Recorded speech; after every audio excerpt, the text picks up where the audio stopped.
ఒక వ్యక్తి యేసయ్యను కన్నులారా చూచి దేవుని మహిమపరచడంట. ఆ వ్యక్తిని గురించి ఈరోజు మనం ధ్యానం చేసుకుందాం. లూకాసు వార్త 2వ అధ్యాయము 25వ వచనం నుండి 35వ వచనం వరకు మార్చి చదువుకుందాం. లూకాసు వార్త 2వ అధ్యాయము 25వ వచనం నుండి 35వ వచనం వరకు. యెరూషలేమునందు సుమయోనను ఒక మనుషుడుండెను.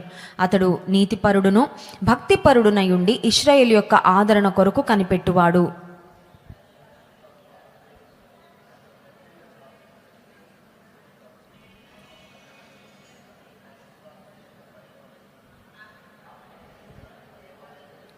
అంతట ధర్మశాస్త్ర పద్ధతి చొప్పున ఆయన విషయమై జరిగించుటకు తల్లిదండ్రులు శిశువైన యేసును దేవాలయంలోనికి తీసుకొని వచ్చినప్పుడు అతడు తన చేతులతో ఆయనను ఎత్తుకొని దేవుని స్తుతించుచు ఇట్లనెను.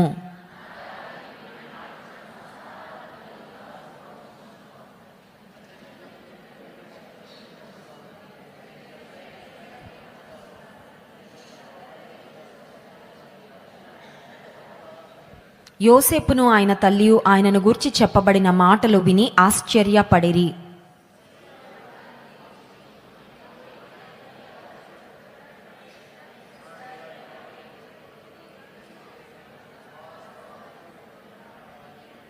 మరియు నీ హృదయంలోనికి ఒక ఖడ్గము దూసుకొని పోవునని ఆయన తల్లి అయిన మరియతో చెప్పెను. One of the remarkable personalities నూతన నిబంధన గ్రంథంలో మనకు కనబడే ఒక అద్భుతమైన భక్తిపరుడైన వ్యక్తి సుమయోను యొక్క వయసును గురించి పరిశుద్ధ గ్రంథంలో మనం చూడం. అయితే ఆ క్రింద ఇంకొక సీనియర్ సిటిజన్ అన్న అనే ప్రవక్త్రిని గురించి మనం చదువుతాం. ఆమె 84 సంవత్సరాల వయసు, వృద్ధురాలు అనే మాట చూస్తాము. ఆమె కూడా యెరూషలేము దేవాలయమును విడిచిపెట్టకుండా దేవుని సన్నిధిలో ప్రార్థన చేస్తూ యాచనలు చేస్తూ దేవుని పరిచర్యలో సాగిన నమ్మకమైన స్త్రీగా మనం గమనించగలం అన్నాను గురించి. అయితే సుమయోను యొక్క వయసును గురించి వ్రాయబడలేదు, కానీ చాలా చరిత్ర పుస్తకాలు మనం గమనించినట్లయితే he was also a senior citizen. అతను కూడా వృద్ధాప్యంలో ఉన్న వ్యక్తే. అతను దేవుని నుండి ఒక వాగ్దానాన్ని పొందుకున్నాడంట. ఈ సుమయోనును గూర్చి వ్రాయబడిన ఇంట్రడక్టరీ వర్డ్స్ చాలా అద్భుతంగా ఉంటాయండి. ఆయన గూర్చి దేవుడిచ్చిన సాక్ష్యం, పరిశుద్ధాత్ముడు వ్రాయించిన సాక్ష్యం ఏంటి అంటే 25వ వచనం, యెరూషలేమునందు సుమయోనను ఒక మనుష్యుడుండెను. అతడు నీతిమంతుడు భక్తిపరుడై ఉండి ఇశ్రాయేలు యొక్క ఆదరణ కొరకు కనిపెట్టువాడు, పరిశుద్ధాత్మ అతని మీద ఉండెను. నీతిపరుడు, భక్తిపరుడు, ఇశ్రాయేలు యొక్క ఆదరణ కొరకు కనిపెట్టాడంటే he was waiting for something in his life. అతని జీవితంలో ఒక కార్యం కొరకు ఎదురు చూశాడు.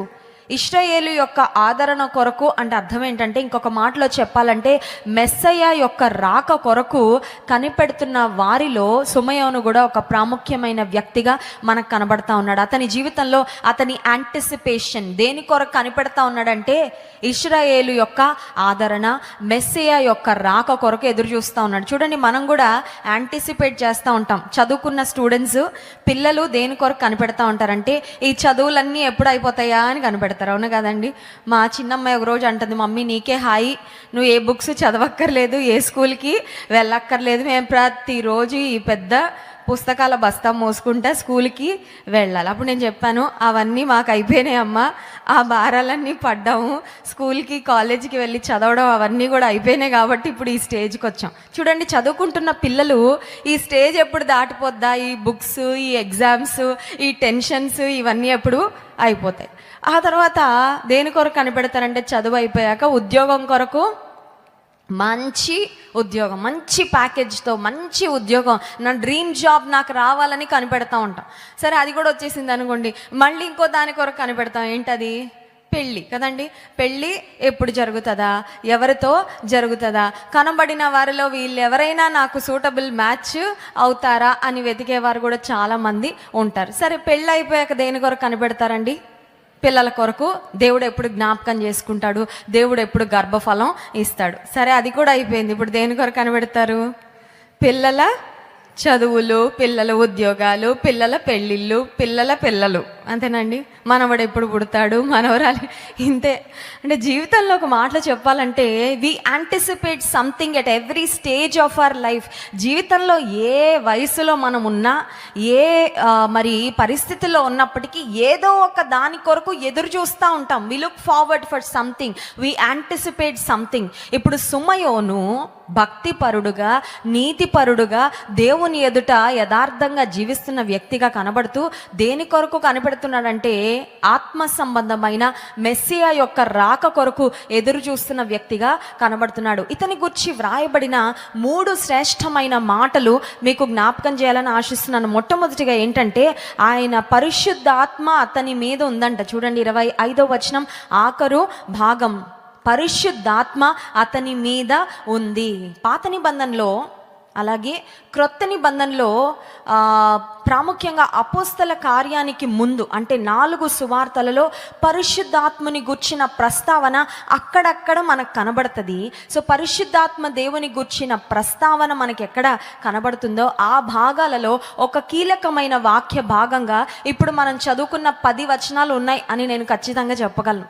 యేసుక్రీస్తు ప్రభు బాప్తిస్మం తీసుకున్న సమయంలో పరిశుద్ధాత్ముడు పావుర రూపంలో the Holy Spirit descended upon Jesus in the form of a dove అనే మాట మనం గమనిస్తాం. అంత మాత్రమే కాదు, పాత నిబంధన గ్రంథంలో దేవుని ఆత్మ చేత సంసోను రేపబడెను అనే మాట మనం చూస్తాం. సౌలు రాజు మీద నుండి దేవుని ఆత్మ విడిచిపోయి దురాత్మ అతని మీదకి వచ్చింది అనే మాట మనం గమనిస్తాం. పరిశుద్ధాత్మను గుర్చిన ప్రస్తావనలు పాత నిబంధన గ్రంథంలో మనం చూస్తాము. అలాగే నూతన నిబంధన గ్రంథంలో సువార్తలలో కూడా అక్కడక్కడ మనం గమనిస్తాం. ఇక అపోస్తల కార్య గ్రంథం నుండి ప్రారంభమైన తర్వాత పరిశుద్ధాత్మ దేవుడు ఎలా నడిపిస్తున్నాడో తన సంఘాన్ని, విశ్వాసులను ఎలా బలపరుస్తాడో, పరిశుద్ధాత్మ దేవుని యొక్క కార్యాలు ఇవన్నీ కూడా అపోస్తల కార్య గ్రంథంలో మనం చూస్తాం. అయితే సుమయోనును గుర్చి వ్రాయబడిన ఒక ప్రాముఖ్యమైన మాట ఏంటంటే సుమయోను పరిశుద్ధాత్మ అతని మీద ఉండెను అనే మాట చూసాం. He had Holy Spirit God with him. పరిశుద్ధాత్ముని ద్వారా ఆయన నింపబడిన వ్యక్తిగా సుమయోనును గురించి మనం చూస్తున్నాం. రెండో మాట ఏంటంటే 25వ వచనంలో యెరూషలేమునందు సుమయోను అని ఒక మనుష్యుడు ఉండెను. అతడు నీతిపరుడు, నీతిమంతుడు, భక్తిపరుడై ఉండి ఇశ్రాయేలు యొక్క ఆదరణ కొరకు కనిపెట్టువాడు. పరిశుద్ధాత్మ అతని మీద ఉండెను. 26వ వచనం అతడు ప్రభువు యొక్క క్రీస్తును చూడక మునుపు మరణము పొందడని అతనికి పరిశుద్ధాత్మ చేత బయలుపరచబడి ఉండెను. మొదటిగా పరిశుద్ధాత్మ అతని మీద ఉంది అనే మాట చూసాం. పరిశుద్ధాత్మ చేత నింపబడిన వ్యక్తి అనే మాట చూసాం. రెండవదిగా మనం ఆలోచన చేస్తే పరిశుద్ధాత్మ చేత ఒక ప్రాముఖ్యమైన విషయము అతనికి బయలుపరచబడిందంట. Something was revealed to him through the Holy Spirit. ఏం బయలుపరచబడింది సుమయోను నీకు?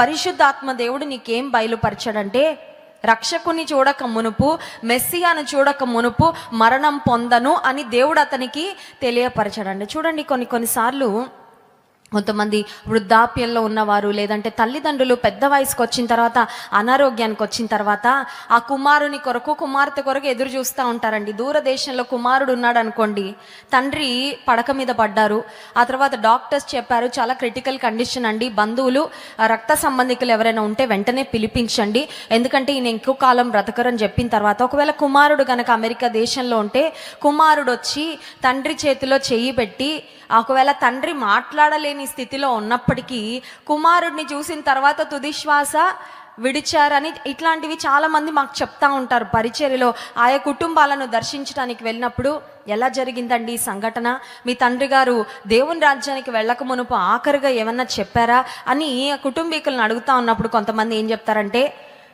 మా అబ్బాయి వచ్చి మా భర్త చేతిలో చేయి వేశాక కుమారుడిని ఆఖరు చూపుగా చూసిన తర్వాత అప్పుడు దేవుని రాజ్యానికి వెళ్ళిపోయారు. మన సంఘంలో కూడా మేరీ గ్రేస్ గారని మరి దేవుని యందు భయభక్తులు కలిగిన మరి ఒక గొప్ప దేవుని బిడ్డ అండి మేరీ గ్రేస్ ఆంటీ. ఆమె చక్కని వృద్ధాప్యంలోనే దేవుని రాజ్యానికి పిలువబడ్డారు. ఆంటీ హాస్పిటల్లో ఉన్నారు, చాలా క్రిటికల్ కండిషన్లో ఉన్నారు. వారి కుమారులు ఉన్నత స్థితిలో ఉన్న డాక్టర్స్, చాలా మంచి కుటుంబం. కానీ ఆంటీ ఎప్పుడు కూడా సంఘానికి 8 గంటలకు ఆరాధన అంటే 8 గంటలకు వచ్చేసి ఉంటారు. 80 సంవత్సరాలు దాటే వారి వయసు. కానీ దేవుని సన్నిధన్నా, మందిరం అన్నా, ప్రార్థన అన్నా చాలా ఆసక్తి. యవ్వనస్తులైనా అంత త్వరగా రారేమో కానీ ఆంటీ మాత్రం సమయానికి వచ్చి కూర్చునేవారు. సరే, ఒకరోజు మాకు సమాచారం వచ్చింది ఏమనంటే వారు చాలా క్రిటికల్ కండిషన్లో హాస్పిటల్లో ఉన్నారని తెలియగానే మాకు ఇలాగే మరి చాలా బిజీ సీజన్, మీటింగ్స్ జరుగుతూ ఉన్నాయి.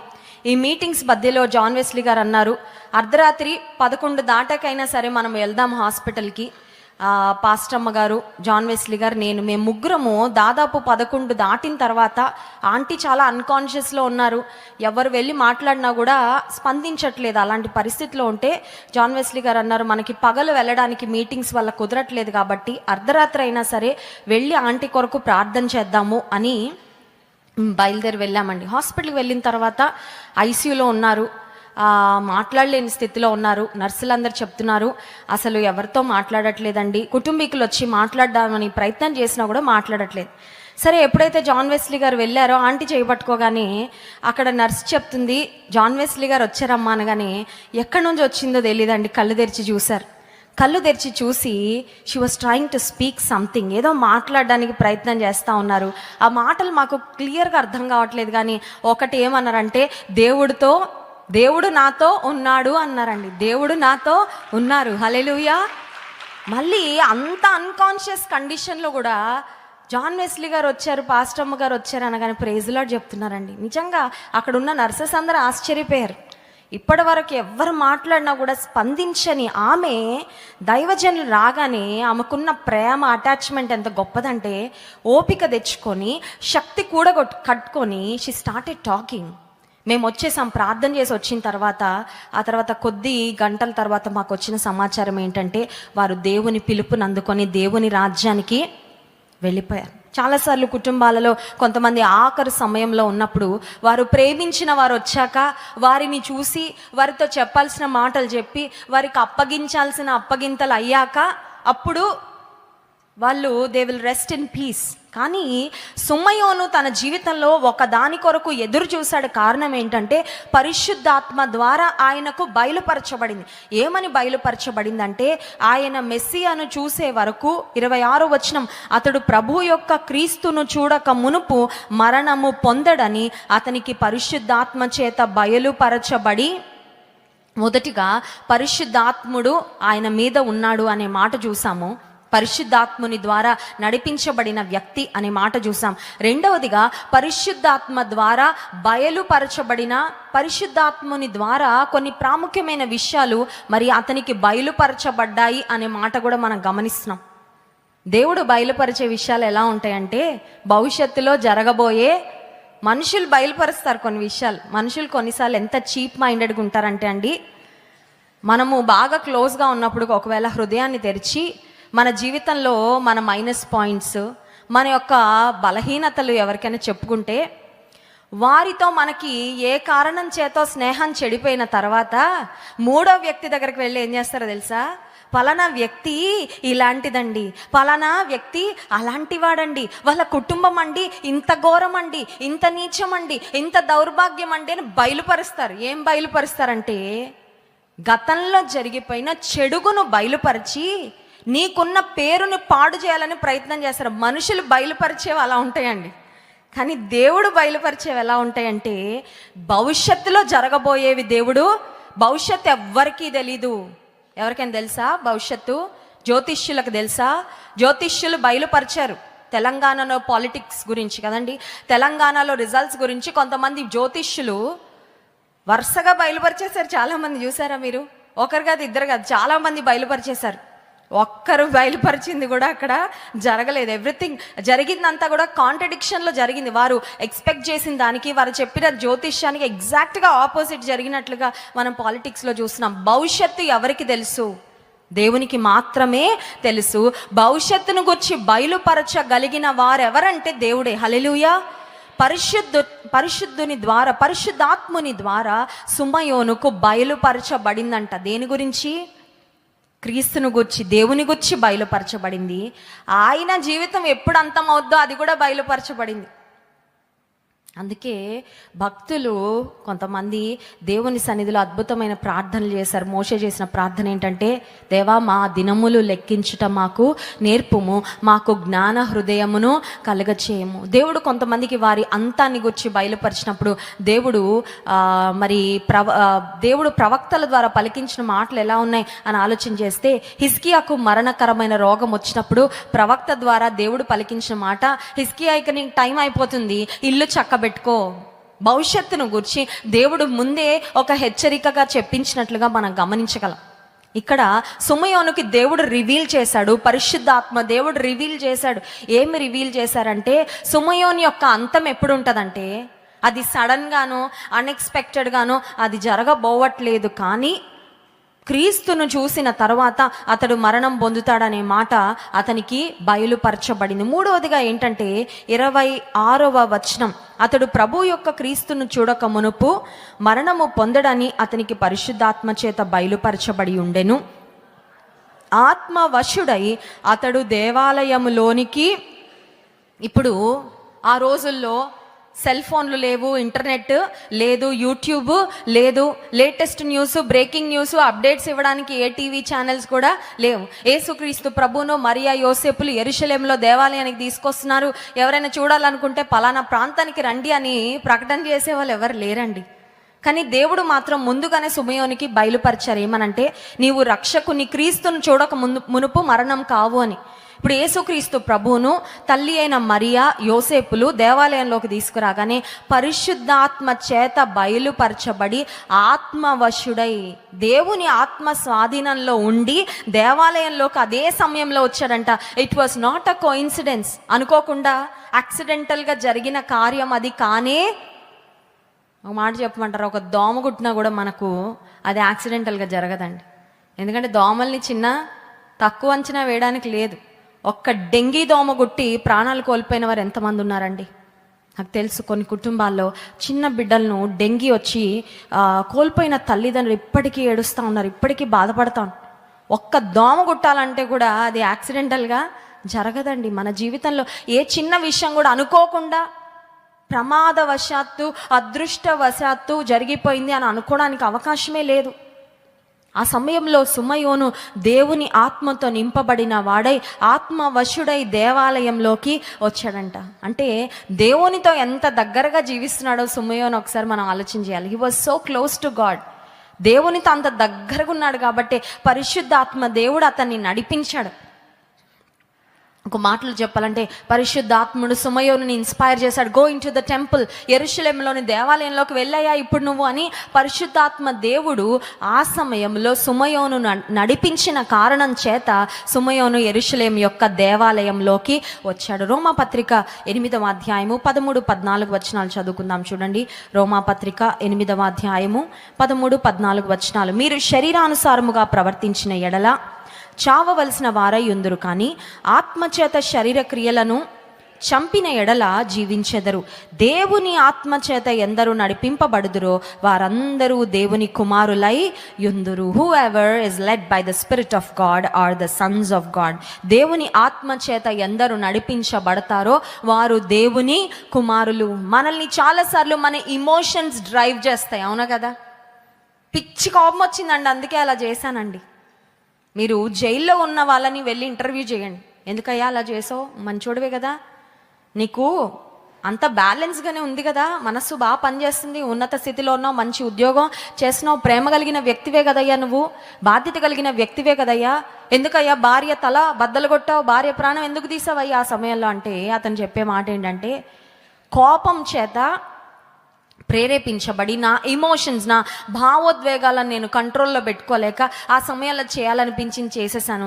కానీ చేసిన మరుక్షణం నుండి బాధపడుతున్నానండి, ఎందుకు చేశాను అంటే ఆ సమయంలో దేని చేత నడిపించబడ్డాడు అన్నమాట? కోపము చేత, ఆ తర్వాత ఆవేశము చేత. కొన్నిసార్లు మనం కూడా ఆవేశము చేత నడిపించబడతా ఉంటాం కదా, దురాశల చేత. అందుకే యాకోబు పత్రికలో ఒక మాట ఉంటుంది, ప్రతి మనుష్యుడు తన స్వకీయమైన దురాశల చేత ఈడవబడి మరులు కొల్పబడిన వాడై. శోధింపబడే వ్యక్తి దేవుడు శోధించాడని చెప్పకూడదంట, ఎందుకంటే మన స్వకీయమైన దురాశల చేత మనం ఏడవబడతాం అనే మాట లేఖన భాగాల్లో మనం గమనించగలం. ఇప్పుడు పరిశుద్ధాత్మని యొక్క వశములో ఉన్న సుమయోను పరిశుద్ధాత్మ యొక్క నడిపింపు ద్వారా యెరూషలేము యొక్క దేవాలయంలోనికి వచ్చి వాట్ డిడ్ హీ ఎక్స్పీరియన్స్, అతడు ఎటువంటి అనుభూతిని పొందాడు అని ఆలోచిస్తే, ఇశ్రాయేలులు అనేక వందల సంవత్సరాలుగా మెస్సియా వస్తాడు, తన ప్రజల నుండి వారి పాపముల నుండి రక్షించడానికి ఇమ్మానుయేలు ఈ లోకంలో జన్మిస్తాడు అని ఎదురు చూస్తూ ఉంటే, whatever he heard about God, now God has given him an opportunity to see with his eyes, to behold with his eyes. Messiah రాక గురించి విన్నాడు. దేవుని గురించి వినడము చాలా శ్రేష్టమైన అనుభవం. సువార్త అంతటా ప్రకటించబడుతుంది ప్రపంచవ్యాప్తంగా. సువార్త చాలా మంది చెవిన పడతా ఉంది, కానీ కొంతమంది పెడ చెవిన పెడుతున్నారు. ఓకే, అది దేవుడు గురించిన మాటలా, నాకు వద్దు. I'm least bothered.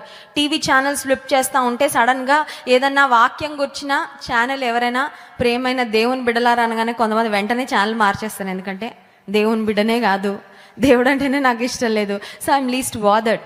సువార్త విరివిగా ప్రకటించబడుతున్నప్పటికీ దేవుని మాట అనేక మందికి ప్రకటించబడుతుంది, వినిపించబడుతుంది. వింటున్న వారు తక్కువ మంది, కానీ ఎక్కువ మందికి వినబడుతుందండి. ఈ రోజుల్లో ప్రాముఖ్యంగా ప్రచార మాధ్యమాల ద్వారా అనేక మందికి దేవుని సువార్త చేరుతా ఉంది. సో సుమయోనుకి దేవునితో ఉన్న ఎక్స్పీరియన్స్ ఏంటి అని ఆలోచిస్తే, he heard about the మెస్సాయా, Messiah యొక్క రాక గురించి విన్నాడు. కానీ ఇప్పుడు మెస్సియాను కన్నులారా చూచే కృప దేవుడు అతనికి అనుగ్రహించాడు. ఆ మాట చూడండి, 28వ వచనం 27వ వచనం. అంతటా ధర్మశాస్త్ర పద్ధతి చొప్పున ఆయన విషయమై జరిగించుటకు తల్లిదండ్రులు శిశువైన యేసును దేవాలయంలోనికి తీసుకొని వచ్చినప్పుడు అతడు తన చేతులతో ఆయనను ఎత్తుకొని దేవుని స్తుతించుచు ఇట్లా, నేను హల్లెలూయా, దేని కొరకు ఎదురు చూశాడో అది చూసే దినము, పట్టుకునే దినము సుమయోను జీవితంలో వచ్చింది. చూడండి, అద్భుతం కొరకు ఎదురు చూడడం ఒకటైతే అద్భుతంలో నడవడం ఇంకొకటి. అవునా కదండి? అద్భుతం కొరకు కనిపెట్టడము, ఆశించడము, ఎదురు చూడడం ఒక ఎత్తు అయితే, a day will come when your dream is going to come in to fulfilment, when your dream becomes a reality. నీవు ఏ కళ, ఏ దర్శనంతో కనిపెడతా ఉన్నావు నీ జీవితంలో, అది నెరవేర్పులోకి వచ్చే దినం ఒకటి రాబోతుంది. అప్పుడు కొన్నిసార్లు నిన్ను నీవే నమ్ముకోలేవు. ఒకసారి 2 అమ్మాయిలు నా దగ్గరకు వచ్చారు, ఎక్కడి నుంచో వచ్చారు, నాకు జ్ఞాపకం లేదు వారు ఏ ప్రాంతం నుండి వచ్చారు. వచ్చిన తర్వాత ప్రేయర్ చేయించుకోవాలని వాళ్ళు ప్రార్థనా అవసరతలు చెప్పిన తర్వాత ఒక అమ్మాయి అంటుంది, అక్క నేను నిజంగా మీ దగ్గరకు వచ్చానా, ఒకసారి నన్ను గిల్లండి అంటుంది. ఎందుకంటే నేను ఇది కళ, ఇది నిజమా అని నేను పోల్చుకోలేకపోతున్నా. ఆన్లైన్లో చూస్తూ ఉన్న చాలా కాలం నుండి లైవ్ సర్వీసెస్ అన్ని. Is this a reality? సుమయోను జీవితంలో మెస్సియా రాక కొరకు ఎదురు చూస్తూ ఉన్నాడు, కనిపెడతా ఉన్నాడు. పరిశుద్ధాత్ముని ద్వారా అతనికి బయలుపరచబడింది ఏమనంటే, నీవు క్రీస్తును చూడక మునుపు మరణము పొందవు అని. దాని కొరకు జీవితం అంతా కనిపెట్టిన సుమయోను ఇప్పుడు యేసు ప్రభువును, శిశువైన యేసును తల్లిదండ్రులైన మరియా యోసేపులు యెరూషలేం దేవాలయంలోకి తీసుకొని రాగానే సుమయోను అతని చేతులతో ఎత్తుకున్నాడు. And he touch the Messiah. సుమయోను యొక్క చేతులు ధన్యమైపోయినాయండి ఆ రోజు. హల్లెలూయా. సుమయోని యొక్క చేతులు ధన్యమైపోయి. ఇంకో మాట చెప్పమంటారా? దేవుని కొరకు పనిచేసే ప్రతి చెయ్యి ధన్యమైన చెయ్యి. హల్లెలూయా. దేవుని కొరకు పరుగులు పెట్టే ప్రతి పాదము, దేవుని కొరకు నడిచే ప్రతి పాదము ధన్యమే. హల్లెలూయా. ఉదయకాల ప్రార్థనలు జరుగుతూ ఉన్నాయి క్రైస్ట్ వర్షిప్ సెంటర్లో. ఉదయకాలం 5 గంటలకండి, 5 o'clock. ఎంత చలిలో వస్తూ ఉన్నారు, చాలామంది వస్తున్నారు. ఆత్మీయ తండ్రి గారు ఈ మధ్యకాలంలో ఏం చేశారంటే, మార్నింగ్ ప్రేయర్స్ అయ్యాక అందరినీ సువార్త దండయాత్రకు తీసుకువెళ్తున్నారు. చలి పులి ఏం లేదు, యూదా రాజసింహం అయిన యేసే కొరకు నడుద్దాం పదండి, రాజమండ్రి వీధుల్లో సువార్త ప్రకటిద్దామని నడిపిస్తున్నారు. ఆ వీడియోస్ అన్నీ చూస్తూ ఉంటే నిజంగా ఎంత సంతోషం కలిగింది. ఎందుకంటే మన పాదాలు మన పనుల కొరకు మార్కెట్కి నడుస్తాయి, షాపింగ్ మాల్కి నడుస్తాయి, బస్ స్టాండ్కి నడుస్తాయి, అక్కడికి ఇక్కడికి నడుస్తాయి, ఉద్యోగ స్థలాల్లో. కానీ యేసయ్య కొరకు నడిచే పాదాలు సుందరమైన పాదాలు అంటండి. హల్లెలూయా. సుమయోను చేతులు ఆ రోజు క్రీస్తుని ముట్టుకోగానే, యేసయ్య నువ్వు ముట్టుకోగానే, ఎత్తుకోగానే సుమయోను యొక్క చేతులు ధన్యమైపోయినాయి. I'm sure he thought, is this a reality? నిజమేనా? కళ నిజమా? నేను ఎదురు చూసిన దినం వచ్చిందా? నేను కనిపెట్టిన దినము వచ్చిందా? ఇప్పుడు సుమయోను యేసయ్యను ఎత్తుకున్న తర్వాత he could not but give thanks to God. దేవునికి కృతజ్ఞతాస్తుతులు చెల్లించకుండా ఉండలేకపోయాడండి, మౌనంగా ఉండలేకపోయాడు. నీ కళ, నీ ఎదురు చూపుకు దేవుడు జవాబిచ్చిన తరువాత నీవు దేని కొరకు కనిపెట్టావో ఆ యొక్క కార్యమును దేవుడు మరి రియాలిటీలోకి తీసుకొచ్చిన తర్వాత, వాస్తవికతలోకి తీసుకొచ్చిన తర్వాత దేవుని స్తుతించకుండా ఉండలేము. అందుకే చాలామంది ఇక్కడ సాక్ష్యాలు చెప్తున్నారు, దేవుడు చేశాడండి కార్యం, నేను మౌనంగా ఉండలేకపోయాను. I want to testify. నేను అందరి ముందు వచ్చి సాక్ష్యం చెప్పాలని ఆశపడుతున్నా. ఇప్పుడు సుమయోను యేసయ్యని ఎత్తుకొని లాలి లాలి పాట పాడలేదు, లేదంటే ఇంకేదో చేయట్లేదండి. He started glorifying God. దేవుని మహిమ పరుస్తూ ఆయన చెప్పిన మాటలు చూడండి. 28వ వచనం మధ్య భాగం నుండి చదువుతున్నాను. తన చేతులతో ఆయనను ఎత్తుకొని దేవుని స్తుతించుచు ఇట్లా, నేను 29వ వచనం, నాథా ఇప్పుడు నీ మాట చొప్పున సమాధానముతో నీ దాసుని పోనిచ్చుచున్నావు. అన్య జనులకు నిన్ను బయలుపరచుటకు వెలుగుగాను, నీ ప్రజలైన ఇశ్రాయేలీయులకు మహిమగాను నీవు సకల ప్రజల ఎదుట సిద్ధపరిచిన నీ రక్షణ నేను కన్నులారా, దేవా కన్నులారా నీ కార్యమును నిన్ను ఈ కళ్ళతో చూసే కృపిచ్చావయ్యా, నీకెంతో స్తోత్రాలని దేవుని మహిమపరుస్తున్న వ్యక్తిగా సుమయోను కనబడుతున్నాడు. హల్లెలూయా. ఇది దేవునిలో ఆనందించటం కాదా? ఇది దేవునిలో పరవశించటం కాదా? ఇది ఆత్మీయమైన ఆనందాన్ని ఎంతో గొప్ప విధానంలో పొందుకోవడం కాదా? సుమయోనుని గురించి 3 మాటలు మనం చూసాం. పరిశుద్ధాత్ముడు అతని మీద ఉన్నాడు, అతడు పరిశుద్ధాత్మతో నిండుకొనిన వ్యక్తి అనే మాట చూసాం. రెండవది పరిశుద్ధాత్మ ద్వారా బయలుపరచబడింది అనే మాట చూసాం. మూడో మాట ఆత్మ వశుడై దేవాలయంలోకి వచ్చాడనే మాట చూసాం. ఇప్పుడు మెస్సయాని గురించి విన్నాడు, మెస్సయాను ముట్టుకున్నాడు, మెస్సయాను కన్నులారా. కొన్నిసార్లు కొంతమందికి వృద్ధాప్యానికి వచ్చిన తర్వాత కన్నులు కనబడలేనప్పుడు ముట్టుకొని ఆనందం పొందుతూ ఉంటారండి, అవునా కదా? మాకు తెలిసిన వారు కొంతమంది మన ఆన్లైన్ ఫ్యామిలీలో ఉన్న వారి ఇంటిని దర్శించమని చెప్పినప్పుడు హైదరాబాద్కు మేము గడిచిన వారంలో మెగా క్రిస్మస్ కొరకని వెళ్తే ఒక తల్లిగారి దగ్గరికి మమ్మల్ని తీసుకొని వెళ్ళారు. మీకు మరి వృద్ధాప్యం వాళ్ళు చాలా పెద్ద వయసుకు వచ్చారు, కన్నులు అయితే కనబడట్లేదు, కానీ మన లైవ్ ప్రోగ్రామ్స్ అన్నీ వింటూనే ఉంటారంట కంటిన్యూస్గా, రోజంతా వాక్యాలు వింటూనే ఉంటారు తల్లిగారు. ఆమె వెళ్ళగానే మా చేతుల్ని పట్టుకొని she was so overjoyed. John Wesley గారు నా చేతులను పట్టుకొని ఆమె ఎంత సంతోషపడ్డారు, ఎందుకంటే చూడలేకపోతున్నాను కానీ నేను ముట్టుకోగలిగాను. ఇప్పుడు సుమయోనుకు దేవుడిచ్చిన కృప ఎంత గొప్పదంటే నాదుని రక్షకుని క్రీస్తు ప్రభువుని కన్నులారా చూసి దేవుని మహిమపరుస్తున్న వ్యక్తిగా సుమయోనుని గురించి మనము చదువుతున్నాం. He had an expectation and he also had an experience with God. దేవుని గురించిన ఒక ఎక్స్పెక్టేషన్తోనే బ్రతికాడు. నేను అనుకుంటాను every morning when Simeon woke up, సుమయోను ప్రతి ఉదయం లేచినప్పుడు ఒకటే ఆలోచన ఉంటుంది అతనికి, ఏమంటే ఈరోజైనా మెస్సియాని చూస్తానా, ఈరోజైనా మెస్సియాని కన్నులారా చూస్తానా. అంతే కదండి, మనం దేని కొరకు ఎదురు చూస్తాం? ఉదయం లేవగానే ఫస్ట్ అదే థాట్ ఉంటుంది. నీట్ ఎగ్జామ్ రాసే పిల్లలు ఉన్నారనుకోండి, ప్రతిరోజు ఉదయం లేవగానే ఏం గుర్తొస్తుంది వాళ్ళకి? నీటు నీటు నీటు నీటు, అంతేనా? కూర్చున్నా, తిన్నా, పడుకున్నా, లేచినా నీట్ ఎగ్జామ్. ఎందుకంటే that is what they are anticipating and expecting for. సుమయోను జీవితంలో ఉదయకాలం లేచిన ప్రతిసారి తన మనసులోకి వచ్చిన ఆలోచన ఏంటంటే, మెస్సియాను నేను చూస్తాను, ఈరోజా, ఇస్ దిస్ ద డే, ఈరోజైనా ఆ దినము అని ఎదురు చూస్తూ వచ్చాడు. His expectation has become an experience in his life. Hallelujah. అతని యొక్క ఆశను నెరవేర్చిన ఆ శ్రేష్టమైన అనుభూతిని, క్రీస్తుతో ఆ చక్కని అనుబంధాన్ని, ఆ ప్రెషస్ మూమెంట్స్ గడిపే అవకాశము దేవుడు సుమయోనుకు ఆ దినము అనుగ్రహించాడు. సుమయోను జీవితం గురించి ఈరోజు ఎందుకు నేను మాట్లాడాలని ప్రేరేపించబడుతున్నానంటే, కనిపెట్టుట చాలా ప్రాముఖ్యం అండి. నీవు దేని కొరకు కనిపెడతావో అది వాస్తవికతలోకి వచ్చే రోజు ఒకటి ఖచ్చితంగా వస్తుంది. What you expect is going to become a reality one day. But what are you expecting for? దేని కొరకు నువ్వు ఎదురు చూస్తున్నావు? దేని కొరకు నీవు కనిపెడుతూ ఉన్నావు? సుమయోను దేవుని మహిమ పరుస్తూ ఆయన పలికిన మాటలు ఏంటంటే 29వ వచనం, నాథా ఇప్పుడు నీ మాట చొప్పున సమాధానముతో నీ దాసుని పోనిచ్చుచున్నావు. దేవుడు బయలుపరిచాడు కదా, క్రీస్తుని చూసిన తర్వాత మరణం పొందుతావని. ఇప్పుడు సుమయోనికి తృప్తి అయిపోయిందనమాట. ఇంకా ఈ జీవితానికి ఇది చాలు, ఇంకా నేను సమాధానంతో నువ్వు ఎప్పుడు పిలిచినా నేను రెడీ అయ్యా. ఎప్పుడు పిలిచినా రెడీయా మనం దేవుని కలుసుకోవడానికి? ఎప్పుడు పిలిచినా రెడీ అండి. కొంతమంది అంటారు ఎప్పుడు పిలిచినా రెడీగానండి, ఒక్కటి మాత్రం మానుకోలేకపోతున్నానండి, ఒక్కటి మాత్రం ఆపలేకపోతున్నానండి, ఒక్కటి మాత్రం వదులుకోలేకపోతున్నానండి. మాకు తెలిసిన ఒక ఆంటీకి టీ అంటే పిచ్చండి. టీ ప్రియులు ఉంటారు కొంతమంది కదా.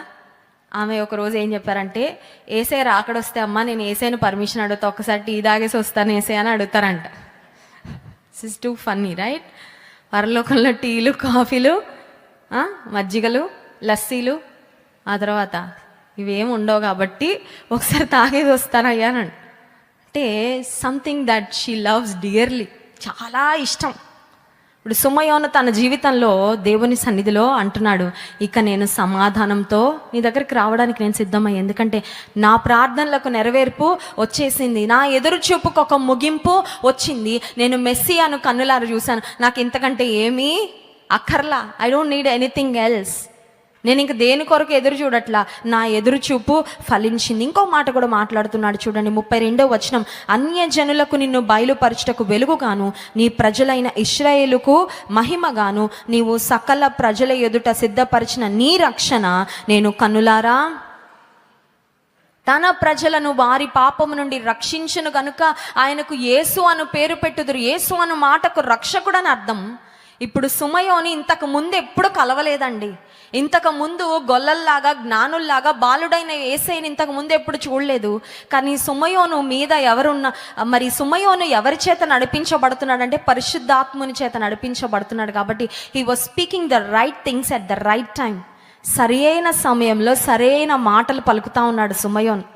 దేవుని ఆత్మ చేత నడిపించబడితే God will give us the right words to say at the right time. ఏ సమయంలో ఏం మాట్లాడాలో కొన్నిసార్లు మనకు తోచదు. అలాంటి పరిస్థితిలో దేవుడే నడిపిస్తాడు. ఇప్పుడు సుమయోను అంటున్నాడు, నీవు సకల ప్రజల కొరకు కలుగ చేసిన సిద్ధపరచిన రక్షణ నేను కన్నులారా.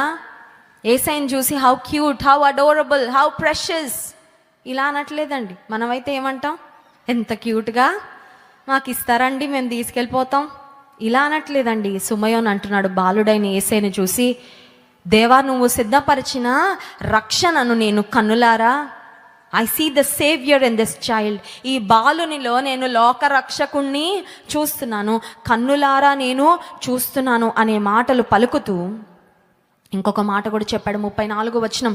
సుమయోను వారిని దీవించి, ఇదిగో అనేక హృదయాలోచనలు బయలుపడినట్లు ఇశ్రాయేలులో అనేకులు పడుటకు తిరిగి లేచుటకు వివాదాస్పదమైన గురుతుగా ఈయన నియమింపబడి ఉన్నాడు. There's going to be an opposition to Jesus. యేసుక్రీస్తు ప్రభువుకు భవిష్యత్తులో చాలా వ్యతిరేకత రాబోతుంది. ఆయన కొన్ని ఇబ్బందికరమైన పరిస్థితుల గుండా వెళ్ళబోతున్నాడని దేవుని ఆత్మ చేత నడిపించబడిన సుమయోను ముందే చెప్తున్నాడండి. ఇంకో మాట కూడా చెప్పాడు మరియకు. ఆయన చెప్పిన మాట ఏంటంటే 35వ వచనం, మరియు నీ హృదయంలోనికి ఒక ఖడ్గము దూసుకొని పోవునని ఆయన తల్లి అయిన మరియతో. మరియ చాలా ఆనందపడుతున్నావు, నువ్వు లోకరక్షకునికి జన్మనిచ్చావని. But let me tell you, there is a pain that is ahead of you. నీవు ఎదుర్కోవాల్సిన వేదనకరమైన పరిస్థితులు. There is a personal pain that you have to go through when you see your son being pierced on the cross. సిలువ మీద నీ కుమారుడు మేకులతో కొట్టబడుతూ రక్తం స్రవిస్తూ ఉండగా నీ హృదయంలో ఖడ్గం వెళ్ళిపోద్ది. నిజమే కదండి. ప్రతి తల్లికి తెలుసు ఆ ఎక్స్పీరియన్స్ ఎలా ఉంటుందో. పిల్లలకి సూదేస్తే మనకేసినట్లు అనిపిస్తుంది. పిల్లలకి ఏదన్నా ఇబ్బంది పడతా ఉంటే, అయ్యో అదేదో నాకు వచ్చినా బాగుండు కదా, అంత చిన్న బిడ్డలు వాళ్ళు ఎలా తట్టుకుంటారని వేదన పడతామే.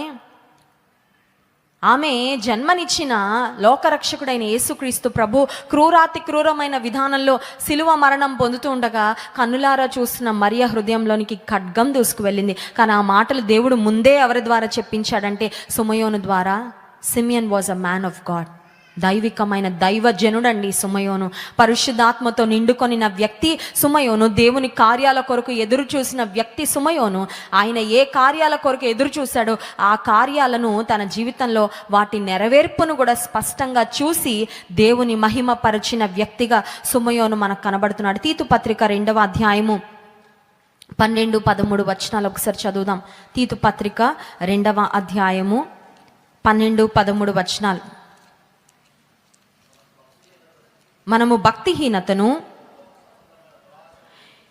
ఇహలోక సంబంధమైన దురాశలను విసర్జించి శుభప్రదమైన నిరీక్షణ నిమిత్తము అనగా మహాదేవుడును మన రక్షకుడునైన యేసుక్రీస్తు మహిమ యొక్క ప్రత్యక్షత కొరకు ఎదురుచూచుచు ఈ లోకములో స్వస్థ బుద్ధితోనూ నీతితోనూ భక్తితోనూ బ్రతుకుచుండవలెనని మనకు బోధించుచున్నది. సుమయోను యేసు ప్రభువును తన కన్నులతో చూసి ఆ తర్వాత మరణం పొందాలని తన జీవితకాలం అంతా కనిపెట్టాడు. ఇప్పుడు విశ్వాసులంగా ఉన్న మనము కూడా మనం ఎదురు చూడాలంట. దేవా, నేను దేని కొరకు ఎదురు చూడాలయ్యా? పెళ్లి కొరకు ఎదురు చూడాలా? పిల్లల కొరకు ఎదురు చూడాలా? వారి ఉద్యోగాల కొరకు ఎదురు చూడాలా? లేదంటే మనవళ్ళని చూడడం కొరకు ఎదురు చూడాలా? వేటి కొరకు ఎదురు చూడాలంటే విశ్వాసులముగా మనము 13వ వచనం, మహాదేవుడును మన రక్షకుడైన యేసుక్రీస్తు మహిమ యొక్క ప్రత్యక్షత కొరకు ఎదురు చూడాలి. We should wait with anticipation for the return of our Lord Jesus Christ. యేసుక్రీస్తు ప్రభు మహిమతో తిరిగి రాబోతున్నాడు. దాని కొరకు ఎదురు చూడాలంట. ఉదయకాలం లేవగానే పరీక్షలు రాసేవాళ్ళు పరీక్ష ఇవ్వాలేనా, అమ్మయ్య ఇంకొక రోజు ఉందిలే, రేపు ఎగ్జాము, ఇవాళ కూడా చదువుకోవచ్చని ఉదయం లేవగానే ఈ లోక సంబంధమైన కొన్ని విషయాల కొరకు ఎదురు చూసిన దానికన్నా ఎక్కువగా యేసుక్రీస్తు యొక్క మహిమ ప్రత్యక్షత కొరకు ఎదురు చూడాలండి. ఎదురు చూస్తూ ఇంకొక పని కూడా చేయాలి. చూడండి, పరీక్షల కొరకు ఎదురు చూసేవారు టైం టేబుల్ పట్టుకొని ఎగ్జామ్ ఎప్పుడు అని ఎదురు చూస్తా కూర్చుంటే మార్కులు రావు. ఎదురు చూస్తూ సిద్ధపడాలి, అవునా కదా అండి? As they wait for the examinations they need to prepare themselves. Syllabus ఏముందో తీసుకోవాలా, చదవాలా, అప్పుడే ఫలితం వస్తుంది. అంతేగాని ఊరికే ఎదురు చూసి అందరికీ పలానా రోజు ఎగ్జామ్ అండి అటెంప్ట్ చేసేస్తున్నానంటే result not guaranteed, success is not guaranteed. ఇప్పుడు యేసు ప్రభు యొక్క మహిమ ప్రత్యక్షత కొరకు ఎదురు చూస్తున్న మనము there is something that we must do in preparation. As we anticipate the Lord's return, there is something that we must do in preparation. దేవుని రాకడ కొరకు ఎదురు చూస్తున్న మనము సంసిద్ధతతో సిద్ధపాటుతో కొన్ని పనులు చేయాలంటే ఏంటా పనులు అని ఆలోచిస్తే, ఈ లోకములో 13వ వచనం మధ్య భాగం నుండి చదువుతున్నాను. ఈ లోకములో స్వస్థ బుద్ధితో నీతితోనూ భక్తితోనూ బ్రతుకుచుండవలెనని మనకు 3 విషయాలు ఉన్నాయండి. స్వస్థ బుద్ధి, రెండవదిగా నీతితో, మూడవదిగా భక్తితో. దేవుని రాకడ కొరకు ఎదురు చూసేవాళ్ళు స్వస్థ బుద్ధి, సాబర్ మైండ్ అనే మాట ఉంటుందండి. సాబర్ మైండ్. స్వస్థ బుద్ధి లేకపోతే బ్యాలెన్స్ ఉండదు మైండ్కి. స్వస్థ బుద్ధి అంటే ఏంటంటే బుద్ధికి స్వస్థత. బుద్ధి బాగా చేసుకోరా నువ్వు, నీకు వీడు బుద్ధి మంచిది కదండి అంటారు కొంతమందిని గురించి.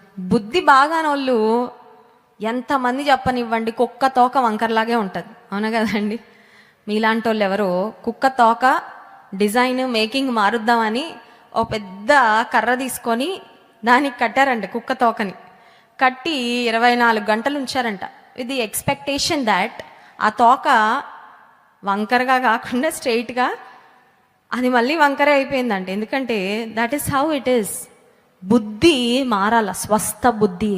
శరీరానికి స్వస్థత కొరకు మనం ప్రార్థన చేస్తాం. శరీరంలో రోగం ఉంటే ఈ రోగం ఎప్పుడు పోతుందా అని ఎదురు చూస్తాం. శరీరంలో స్వస్థత ఈ శరీరం వరకు ఉపయోగపడుతుంది, కానీ బుద్ధికి రావాలి స్వస్థత. బుద్ధి స్వస్థపరచబడితే, బుద్ధి బాగు చేయబడితే, మనసు మార్పు చెందితే బ్రతికే బాగుపడుతుంది. హల్లెలూయా. Your life entirely will change when you have a sober mind. స్వస్థ బుద్ధి ఉంటే జీవితం చాలా అద్భుతమైన విధానంలో మార్చబడుతుంది. దేవుని మహిమ యొక్క ప్రత్యక్షత కొరకు ఎదురు చూసేవారు ఏం చేయాలంటే స్వస్థ బుద్ధితో, రెండవదిగా నీతితో, మూడవదిగా భక్తితో బ్రతకాలి అని దేవుని వాక్యం మనకు సెలవిస్తుంది. ఈ సంవత్సరం అంతానికి వచ్చిన మనము వాట్ ఈస్ యువర్ ఎక్స్పెక్టేషన్? ఈ లోక పరంగా నీవు దేని కొరకు ఎదురు చూస్తున్నావు? ఈ లోక సంబంధమైన ఆశీర్వాదాల కొరకు ఎదురు చూస్తే a day will come when God will answer your prayers. నీ ప్రార్థనలకు దేవుడు జవాబిచ్చే ఒక రోజు ఖచ్చితంగా రాబోతుంది. అప్పుడు నువ్వు దేవుని ఖచ్చితంగా సుమయోనులాగా మహిమపరచాలి. లెట్ మీ టెల్ యూ, ఈ లోక సంబంధమైన ఆశీర్వాదాల కొరకు మాత్రమే కాదు మనం యాంటిసిపేట్ చేయాల్సింది, ఆత్మ సంబంధంగా దేవుని రాకడ కొరకు ప్రతి విశ్వాసి కనిపెట్టాలి, ఎదురు చూడాలంట. అందుకే బైబిల్ గ్రంథంలో ఒక మాట చూస్తాం, మరణాత అనే మాట ఉంటుంది. మరణాత అనే మాటకు అర్థం ఏంటంటే ప్రభు అయిన యేసు రమ్ము. మన ఇంటికి గెస్ట్లను రమ్మని ఎప్పుడు చెప్తామండి? రెడీగా ఉన్నప్పుడు రమ్మంటాం. కొన్నిసార్లు ఏమంటాం, ఫోన్ చేసి రండి అంటాం. ఎందుకంటే ఫోన్ చేసి రాకపోతే ఇల్లంతా చెత్తలా ఉందనుకోండి, మన పరువు పోద్ది, అంతే కదా. బంధువులు వస్తున్నారని కానీ, గెస్ట్లు వస్తున్నారని కానీ ఇల్లు ఎంత అద్భుతంగా సర్దేస్తాం. ఇప్పుడు ప్రభు అయిన యేసు రమ్ము మరణాతా నువ్వు చెప్తున్నావంటే నువ్వు సిద్ధపడే చెప్పాలి. సిద్ధపడకపోతే నువ్వు చెప్పలేవు. యేసయ్య నువ్వు రా అని ఎప్పుడు చెప్పగలమండి ధైర్యంగా? నేను రెడీగా ఉన్నానయ్యా, నువ్వు మధ్యాకాశంలో వస్తే నిన్ను కలుసుకోవడానికి నేను రెడీగా ఉన్నా, నీతో పాటు పరలోకం చేరడానికి నేను రెడీగా ఉన్నాను అనే సంసిద్ధత ఉంటేనే మనం ఆ మాట చెప్పగలం. ఇంకొక మాట మనం చదువుకొని ముగించుకుందాం. చూడండి, రోమాపత్రిక 5వ అధ్యాయము 1వ వచనం నుండి మనం చూసినట్లయితే అక్కడ కూడా విశ్వాసులంగా మనం దేని కొరకు ఎదురు చూడాలో కనిపెట్టాలో వ్రాయబడింది. రోమాపత్రిక 5వ అధ్యాయము 1వ వచనం నుండి, కాబట్టి విశ్వాస మూలమున మనము నీతిమంతులముగా తీర్చబడి మన ప్రభు అయిన యేసుక్రీస్తు ద్వారా దేవునితో సమాధానము కలిగి ఉందము, మరియు ఆయన ద్వారా మనము విశ్వాసము వలన ఈ కృపయందు ప్రవేశము గలవారమై అందులో నిలిచి ఉండి దేవుని మహిమను గుర్చిన నిరీక్షణను బట్టి అతిశయపడుచున్నాము. 3వ వచనం, అంతేకాదు శ్రమ ఓర్పును, ఓర్పు పరీక్షను, పరీక్ష నిరీక్షణను కలుగచేయునని ఎరిగి. పాలుంటే పాలు నుంచి ఏమేమి వస్తాయండి? పెరుగు, పాల నుంచి మజ్జిగ, పాల నుంచి నెయ్యి, పాల నుంచి వెన్న, ఇవన్నీ వస్తాయి కదా. ఇప్పుడు విశ్వాస జీవితంలో మనం వెళ్ళే కొన్ని అనుభవాల యొక్క బై ప్రోడక్ట్స్ ఏంటో చాలా స్పష్టంగా ఇక్కడ చూస్తూ ఉన్నాం. మొట్టమొదటిగా మనం గమనించినట్లయితే శ్రమ ఏం కలుగజేస్తుందంట? ఓర్పు. శ్రమ ద్వారానే వస్తుంది ఓర్పు, మామూలుగా రాదు. ఓర్పు టాబ్లెట్ దొరుకుతుందండి మెడికల్ షాప్లో. వచ్చుకోలేకపోతున్నానండి, ఓ టాబ్లెట్ ఇవ్వండి డాక్టర్ గారు అంటే, టాబ్లెట్ ద్వారా రాదమ్మా, నువ్వు అనుభవం ద్వారానే పొందుకోవాలంటాడు కదా. శ్రమ ఓర్పును పుట్టిస్తుందంట. ఓర్పు ఏం చేస్తుంది? పరీక్షను, పరీక్ష నిరీక్షణ. అందుకనే శ్రమలలో మనం ఏం చేయాలంటే అతిశయ పడాలి. నిరీక్షణను కలుగచేయనని ఎరిగి శ్రమల యందు అతిశయపడుదాము. మనం దేనిలో అతిశయపడతామండి? ఆశీర్వాదాలలో అతిశయం. జయము పొందినప్పుడు అతిశయం. ఏదన్నా గొప్పది సాధించినప్పుడు అతిశయపడతాం, కానీ బైబిల్ గ్రంథంలో అలా వ్రాయబడలేదు. ఎప్పుడు అతిశయించాలంట?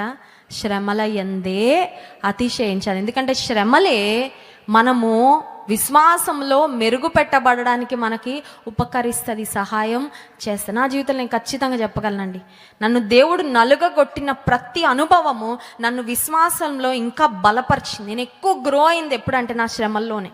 ఆశీర్వాదాల కన్నా ఎక్కువగా నేను ఎదిగింది, దేవుని కొరకు నన్ను నేను అప్పగించుకుంది ఎక్కువగా ఎప్పుడంటే శ్రమల గుండా వెళ్ళినప్పుడే. శ్రమల యందు అతిశయపడాలి. శ్రమ ఓర్పును, ఓర్పు పరీక్షను, పరీక్ష నిరీక్షణను పుట్టిస్తుంది. కాబట్టి ఈ నిరీక్షణ మనకి చాలా ప్రాముఖ్యమైనది. ఈ నిరీక్షణ చూడండి 5వ వచనం, ఎందుకనగా ఈ నిరీక్షణ మనలను సిగ్గుపరచదు. హల్లెలూయా. ఏ నిరీక్షణ సిగ్గుపరచదు? దేవుని యందు నీవు నేను కలిగిన నిరీక్షణ. This hope will not disappoint you. This hope will not put you to shame. ఈరోజు నీవు నేను దేవుని పట్ల కలిగిన విశ్వాసము, నిరీక్షణ మనలను సిగ్గుపరచేది.